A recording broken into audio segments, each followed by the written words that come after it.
Hi, Dr. Pulsfer here with one of the lessons of history. I'm afraid this is not going to be very optimistic.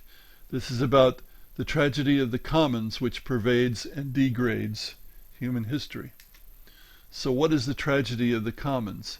It's something that's omnipresent. It's the name for a common human trait that causes long-term disasters, great and small. It's the strong tendency of people to do what's good for them individually without regard for what that does to the polity or community as a whole. It's the epitome of short-sightedness and short-termism. Why this name?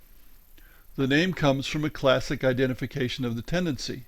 In centuries past, agricultural villages and towns in Western Europe might have a common pasture or grazing ground for herd animals, which, not surprisingly in English, was called the commons.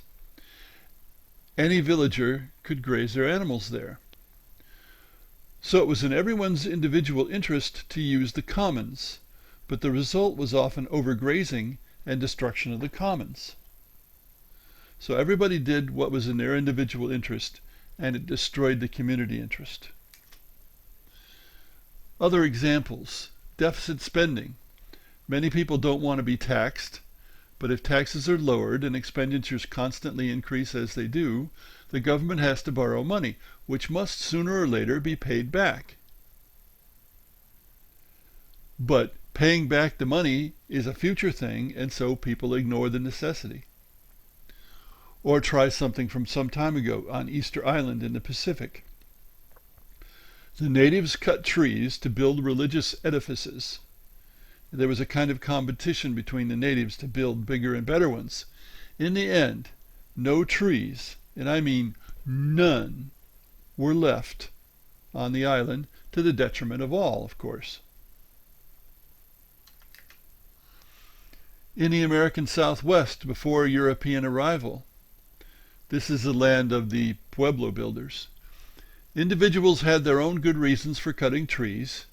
In the end, deforestation resulted, and that, combined with drought, destroyed the economy and the civilization of the Anasazi, the ancestral Puebloans, who built the famous cliff dwellings. At the highest level, when the attitude is what's good for me is good for the country, rather than what's good for the country is good for me, then the tragedy of the commons is at work, and we see it every day in the USA. When does this happen, and where does it happen? It happens all over the world, in all eras, in matters great and small. At some times and places, people overcome this tendency, but usually not.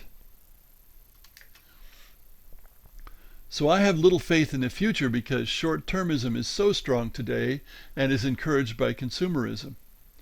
It's epitomized by people who pass laws and ignore the consequences beyond short term. By people who pretend global warming doesn't exist because it's inconvenient, because they don't want to take responsibility, because they don't want to be bothered. But what's going to happen in the future? It looks grim. And it's epitomized by people who think the world doesn't or can't change, so we, as in the United States, can do everything as though it was 1950. It's nonsense, but that's the attitude. So I think the tragedy of the commons, much more likely than nuclear war, will probably be the end of civilization. Thanks for listening.